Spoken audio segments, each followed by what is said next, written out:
Suomessa olet kuitenkin täällä toiminut ja vaikuttanut yrittäjänä, ravintoloitsijana ja sillä tavalla antanut palvelujen kautta panossa tähän yhteiskuntaan. Nyt on tämän valtuustokauden ollut osa meidän 18 jäsenistä demariryhmää tuolla kaupungin valtuustossa. Niin millä tavalla sä oot kokenut nyt tämän yhteistyön meidän täällä Suomessa syntyneiden kanssa noin paikallispoliitikkona? Sä oot ollut aktiivinen ja oot ollut siellä mukana, niin kerro millaista se on olla sosiaalidemokraattien kanssa, kun kuitenkin juuret on erilaiset kuin meillä muilla. Ole hyvä.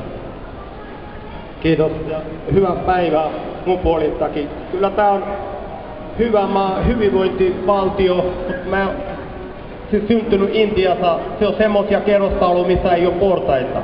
Siis samassa kerroksessa kuoleta, missä synnyttää. Mutta tässä on tosi hyvin asiat on, että lapsi, siis rikkaiden ja köyhyyden lapset opiskelee samassa rinnakkaisesti samassa koulussa, päiväkodissa ja yliopistossa.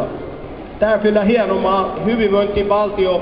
Jos halutaan säilyttää sen, niin tiedätte varmasti, että ketä puolue sitä säilyttää. Että äänestäkää demarit ja jos te haluatte hyvät päätöksiä, niin varmasti demarit tekee. Niin kuin meidän puoluesihteeri ja puolueen varapuheenjohtaja on kertonut siitä. Kiitos.